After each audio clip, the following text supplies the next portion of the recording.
परलिंग स्वरूप परवन का माहात्म्य, उसके सूक्ष्म रूप ओमकार और स्थूल रूप पंचाक्षर मंत्र का विवेचन, उसके जप की विधि एवं महिमा, कार्यवृह के लोकों से लेकर कारण रुद्र के लोकों तक का विवेचन करके कालातीत पंचार वर्ण विशिष्ट शिवलोक के अनिर्वचनीय वैभव निरूपण तथा शिव भक्तों के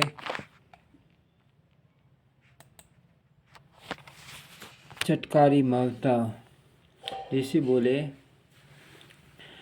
बोले, प्रभु माँ मुने आपने हमारे लिए कर्मश परलिंग स्वरूप परवन का माहात्म्य तथा शिव भक्त के पूजन का प्रकार बताइए। सूत जी ने कहा, महर्षियों, आप लोग तपस्या के धनी हैं। आपने यह बड़ा सुंदर प्रश्न उपस्थित किया, किंतु इसका ठीक उत्तर महादेव जी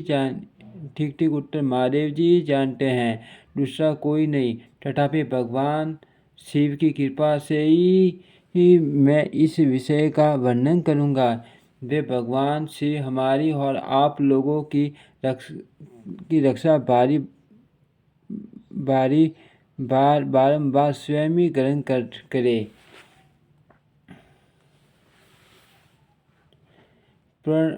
प्रणाम है प्रकृति से उत्पन्न संचार रूपी महासागर का पर्वन। इससे पार करने के लिए दूसरी नवनाएं हैं।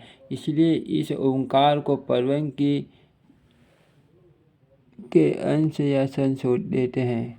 ठीक से दिखाई नहीं दे रहा है। ओंकार अपने जप करने वाले साध कहाँ से कहता है, पर पर्वन नहीं है वह तुम लोगों के लिए अट। इन भावकों को लेकर भी सानी पुरुष ओम को पर्वन नाम से जानते हैं। इसका दूसरा भाव दो है, प्रकल्पे न एते पुष्पान मोक्षम इति व प्रणयम, अर्थात वह तुम सब। ठीक से दिखाई नहीं दे रहा है, इसलिए आगे बढ़ रहा हूँ। साधकों को नव अर्थात नवीन शिव स्वरूप कर देता है।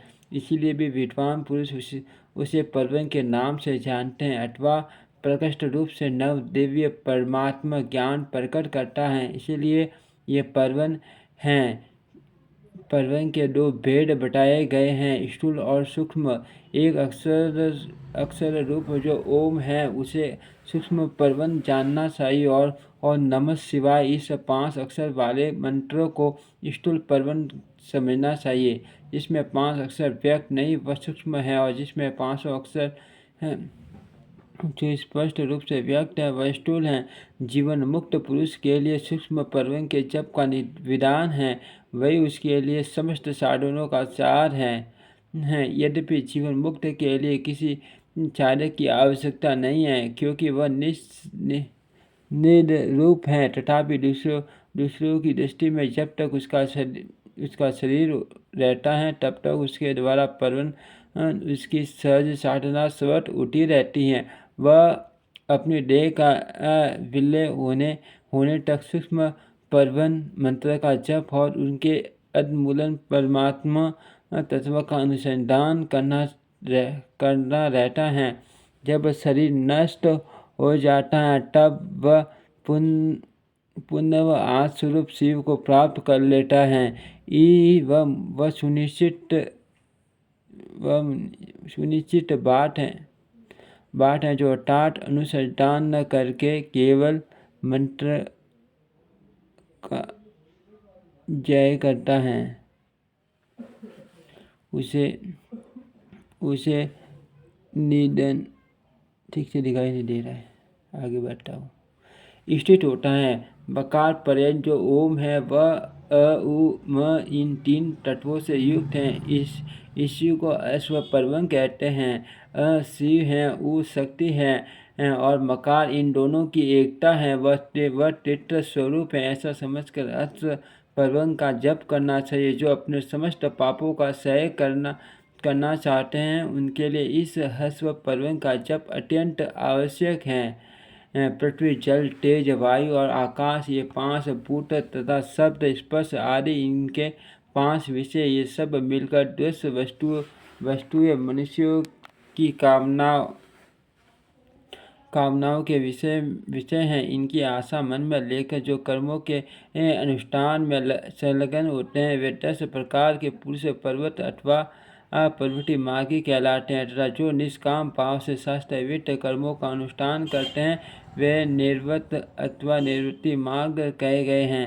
पर्वत पुरुषों के हस्व पर्वण का ही जप करना चाहिए और निर्वृत्त पुरुषों को दीर्घ पर्वण का व्यायटियो तथा अन्य मंत्रों के आदि में इच्छा अनुसार शब्द और कलश से युक्त पर्वण का उच्चारण करना चाहिए। वेद के आदि में और दोनों सन्यासियों की उपासनाओं के समय भी ओंकार का उच्चारण करना चाहिए।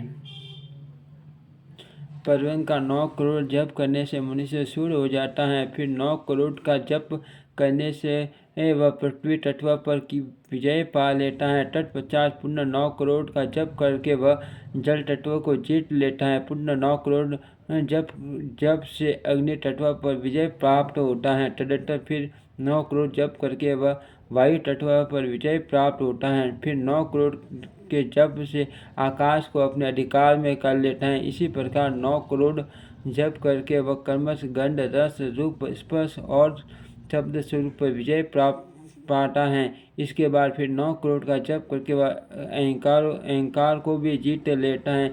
इस तरह 108 करोड़ पर्वत का जप करके उत्कृष्ट बोध को प्राप्त हुआ पुरुष शुद्ध योग का लाभ करता है। शुद्ध योग से युक्त होने पर वह जीवन मुक्त हो जाता है, इसमें संशय नहीं है।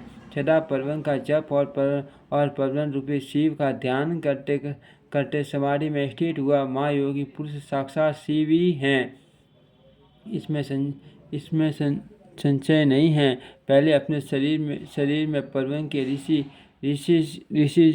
संत और देवता आदि का न्यास करके फिर जप आरंभ करना चाहिए। अकारादि मात्रों का वर्णों से युक्त पर्वण का अपने अंगों में न्यास करके मनुष्य ऋषि हो जाता है। मंत्रों के देश विधि संस्कार मात्रों का न्यास तथा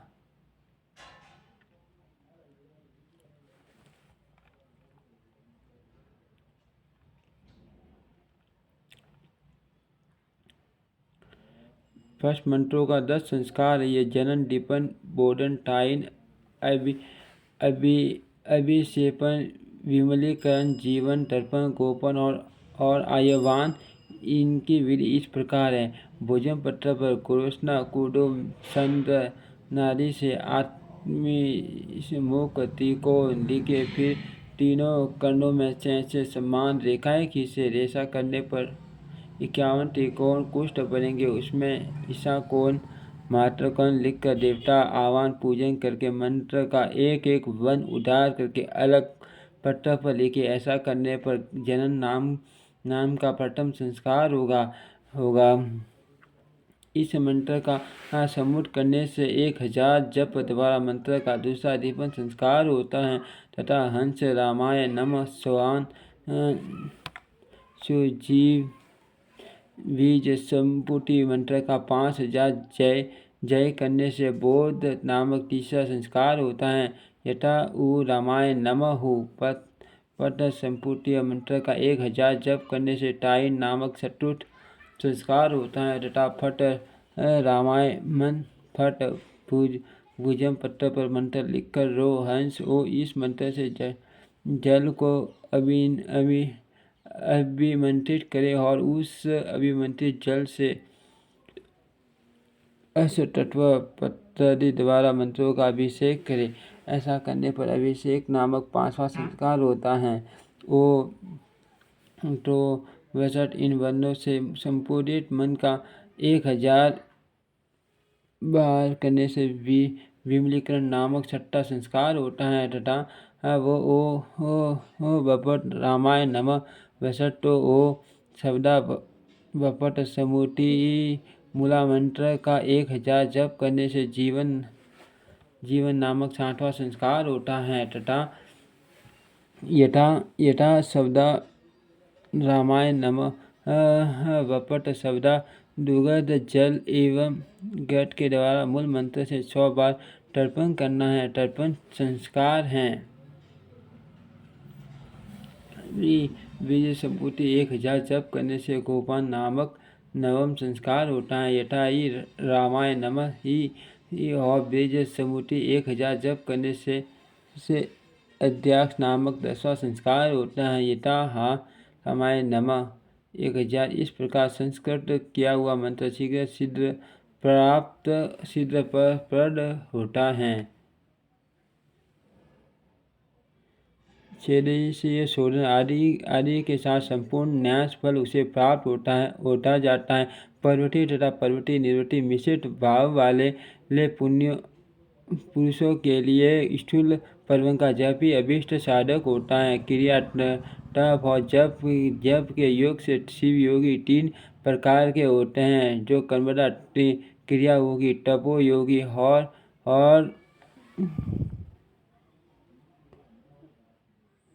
तप योगी क्या कहलाते हैं, जो धन आदि वैभव से पूजा सामग्री का संचय करके हाथ आदि अंगों से नमस्कार किया करते हुए इष्ट देव की पूजा में लगा रहता है, वह क्रियांगी कहलाता है। पूजा में संलग्न रहकर जो परिमित भोजन करता है, ब्रा इंद्रियों को जीत कर वश में किए रहता है और मन को भी वश में करके परद्रोह आदि से दूर रहता है, वह तपोयोगी कहलाता है। इन सभी सद्गुणों से युक्त होकर जो सदा शुद्ध भाव से रहता है तथा समस्त काम आदि दोषों से रहित हो शांत चित्त से निरंतर जप किया करता है, उसे महात्मा पुरुष जप योगी मानते हैं। जो मनुष्य 16 प्रकार के उपचारों से शिव योगी महात्माओं की पूजा करता है, वह शुद्ध होकर चालुक्य आदि के क्रम से उत्तरोत्तर उत्कृष्ट मुक्ति को प्राप्त कर लेता है।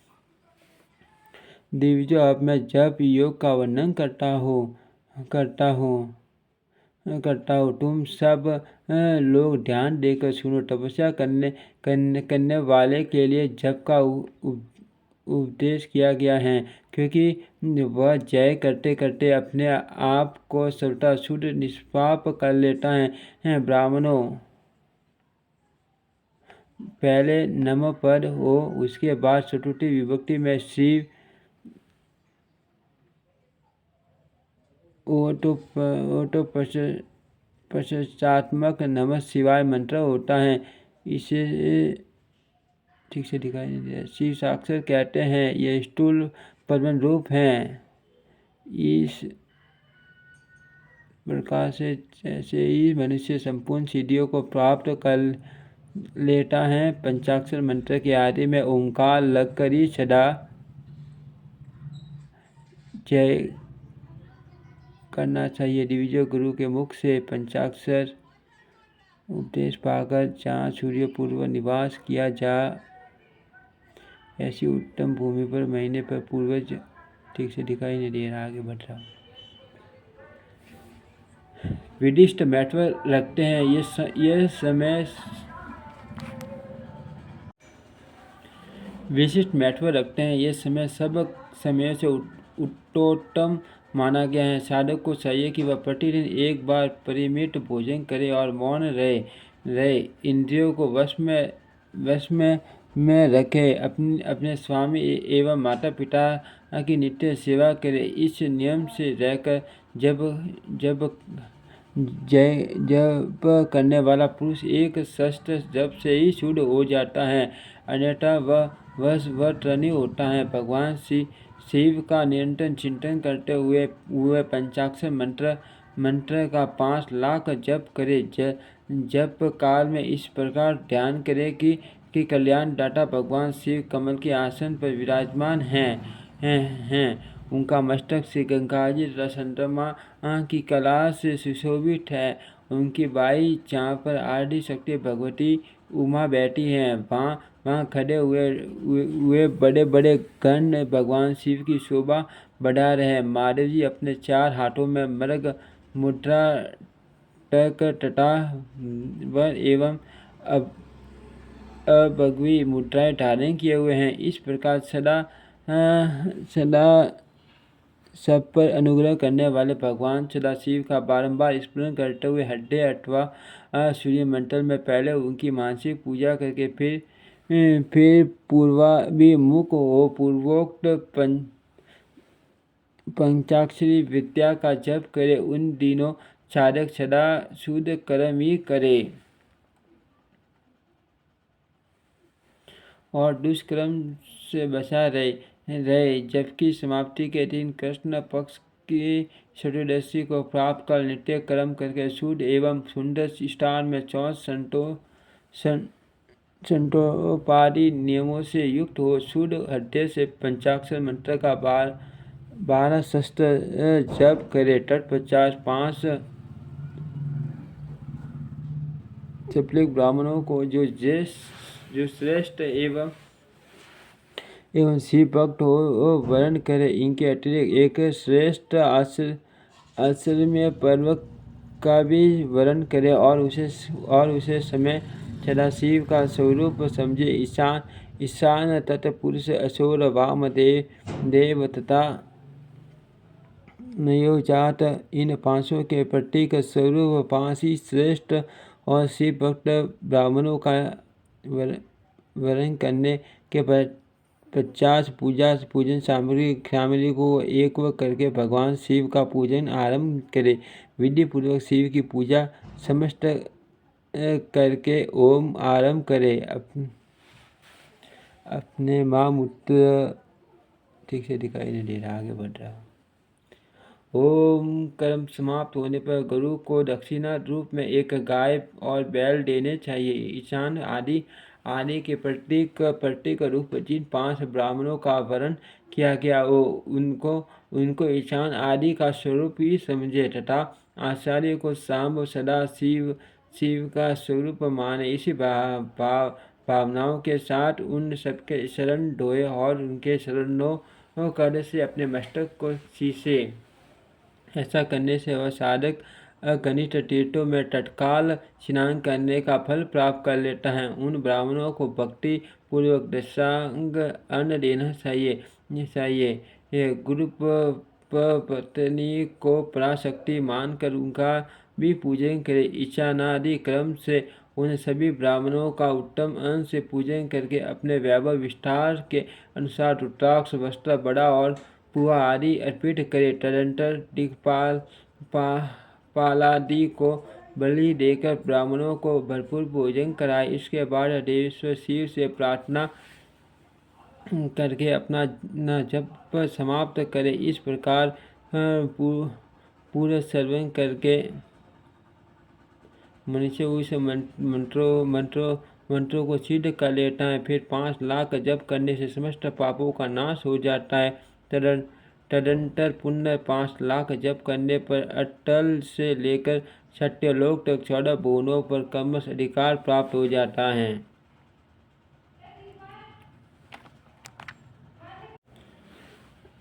तदंतर पुण्य 5 लाख जप करने पर अटल से लेकर सत्यलोक तक 14 भुवनों पर कर्मश अधिकार प्राप्त हो जाता है।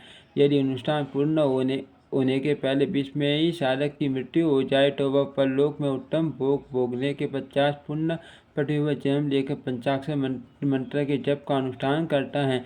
समस्त लोकों का ऐश्वर्य पाने के पश्चात वह मंत्रों को सिद्ध करने वाला पुरुष यदि पुण्य 5 लाख जप करे तो उसे ब्रह्मा जी का सामीप्य प्राप्त होता है। पुण्य 5 लाख जप करने से सारूप्य नामक ऐश्वर्य प्राप्त होता है। 100 लाख जप करने से वह साक्षात ब्रह्मा के समान हो जाता है। इस तरह कार्य ब्रह्मा हिरण्यगर्भ का सायुज्य प्राप्त करके वह उस ब्रह्मा का प्रलय होने तक उस लोक में यथेष्ट भोग भोगता है। फिर दूसरे कल्प का आरंभ होने पर वह ब्रह्मा जी का पुत्र होता है। उस समय फिर तपस्या करके दिव्य तेज से प्रकाशित हो वह कर्मश मुक्त हो जाता है। पृथ्वी आदि कार्यरूप भूतों द्वारा पाताल से लेकर सत्यलोक पर्यंत ब्रह्मा जी के 16 लोक क्रमश निर्मित हुए हैं। सत्यलोक से ऊपर समालोक तक जो 16 भुवन है वे भगवान विष्णु के लोक हैं। समालोक से ऊपर सुशी लोक पर्यंत 28 भुवन हैं। सुशी लोक के अंतर्गत कैलाश में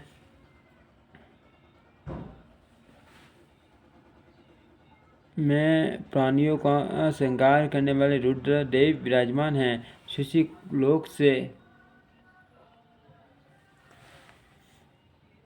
ऊपर अहिंसा लोक पर्यंत 56 भुवनों की स्थिति है। अहिंसा लोक का आश्रय लेकर जो ज्ञान कैलाश नामक नगर शोभा पाता है, उसमें कार्यभूत महेश्वर सबको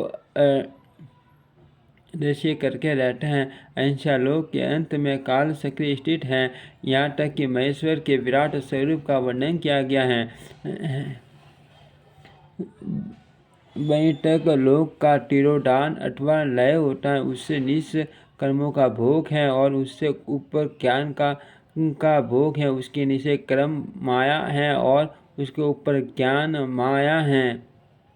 अब मैं कर्म माया और ज्ञान माया का तात्पर्य बता रहा हूँ। माँ का अर्थ है लक्ष्मी। उसे कर्म योग उससे कर्म भोग यात प्राप्त होता है, इसीलिए वह माया अथवा कर्म माया कहलाती है। इसी तरह माँ अर्थात लक्ष्मी से ज्ञान भोग या यात अर्थात प्राप्त होता है, इसीलिए उसे माया या ज्ञान माया कहा गया है। उपर्युक्त सीमा से नीचे से नश्वर भोग हैं और ऊपर नित्य भोग, उससे नीचे ही तिरोधान अथवा लय हैं, ऊपर नहीं, वहाँ से नीचे ही कर्म समय पांचों द्वारा बंधन होता है। ऊपर बंधन का सदा अभाव है, उससे नीचे और जीव सकाम कर्मों का अनुसरण करते हुए विभिन्न लोकों और योनियों में चक्कर काट रहते हैं। उससे ऊपर के लोकों में निष्काम कर्म का ही भोग बताया गया है। बिंदु पूजा में तत्पर रहने वाले उपासक वहाँ से नीचे लोक में घूमते हैं। उसके ऊपर तो निष्काम भाव से शिवलिंग की पूजा करने वाले उपासक ही जाते हैं। जो एकमात्र शिव की ही उपासना में तत्पर है, वे उससे ऊपर लोक में जाते हैं। वहाँ से नीचे जीव कोटि है और ऊपर ईश्वर कोटि है। नीचे संसारी जीव रहते हैं और ऊपर मुक्त पुरुष। नीचे कर्म लोक हैं और ऊपर ज्ञान लोक हैं। ऊपर मद और अहंकार का नाश करने वाली नम्रता है। वहाँ जन्म जनित तिरोधान नहीं है, उसका निवारण किए बिना वहाँ किसी का प्रवेश संभव नहीं है। इस प्रकार तिरोधान निवारण करने से वहाँ ज्ञान शब्द का अर्थ ही प्रकाशित होता है। आदि भौतिक पूजा करने वाले लोग उससे नीचे के लोकों में ही चक्कर काटते हैं। जो आध्यात्मिक उपासना करने वाले हैं वे ही उससे ऊपर को जाते हैं। जो सत्य अहिंसा आदि धर्मों से युक्त हो, भगवान शिव के पूजन में तत्पर रहते हैं, वे काल चक्रों को पार कर जाते हैं। काल चक्र के सीमा तक जो विराट महेश्वर लोक को बताया गया है, उससे ऊपर वर्ष के आकार में धर्म की स्थिति है। वह ब्रह्मचर्य का मूर्तिमान रूप है। उसके सत्य, शौच, अहिंसा और दया ये 4 पाद हैं। वह साक्षात शिवलोक के द्वार पर खड़ा है। समा उसके सिंह है। सम कान है। वह वेद ध्वनि रूपी शब्द से विभूषित हैं। आस्तिकता उनके दोनों नेत्र हैं।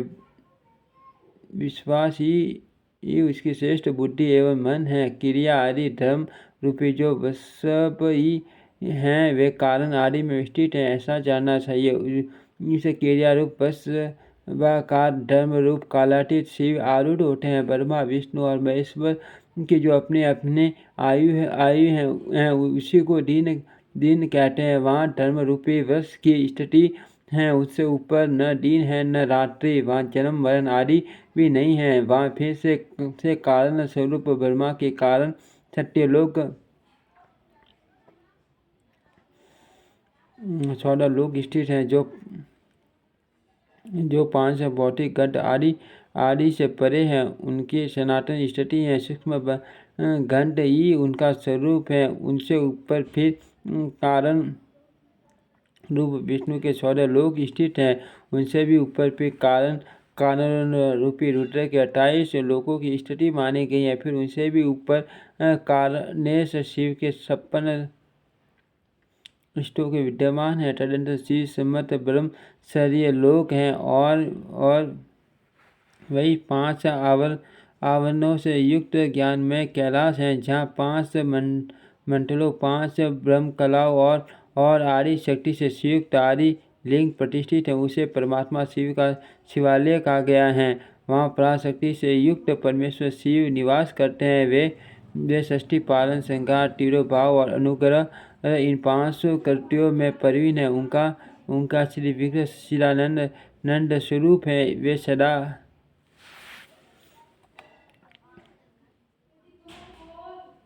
ठीक से दिखाई नहीं दे रहा है।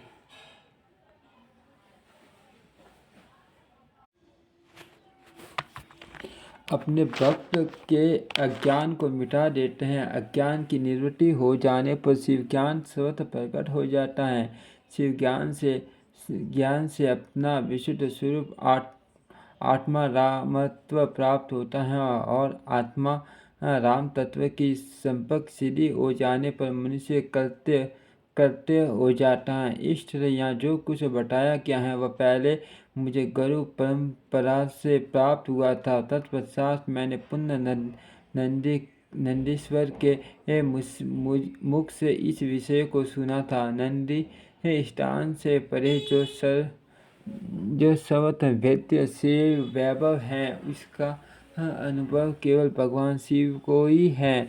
साक्षात शिवलोक के उस वैभव का ज्ञान सबको शिव की कृपा से ही हो सकता है, अन्यथा यह ऐसा आस्तिक पुरुषों का कथन है।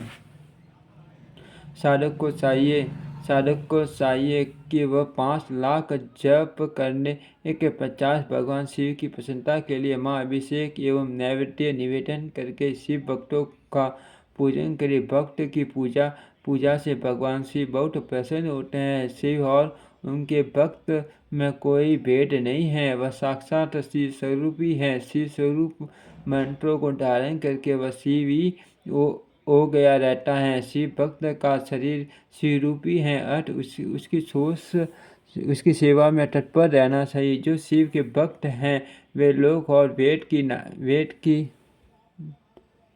की बारीक नारी जो भी बारीक क्रिया वे लोग वेद की बारीक क्रियाओं को जानते हैं। जो कमर जितना शिव मंत्र का जप कर लेता है उसके शरीर को उतना शिव का सामीप्य प्राप्त हो जाता है, इसमें संशय नहीं है। शिव भक्त स्त्री का रूप देवी पार्वती स्वरूप है। वह जितना मंत्र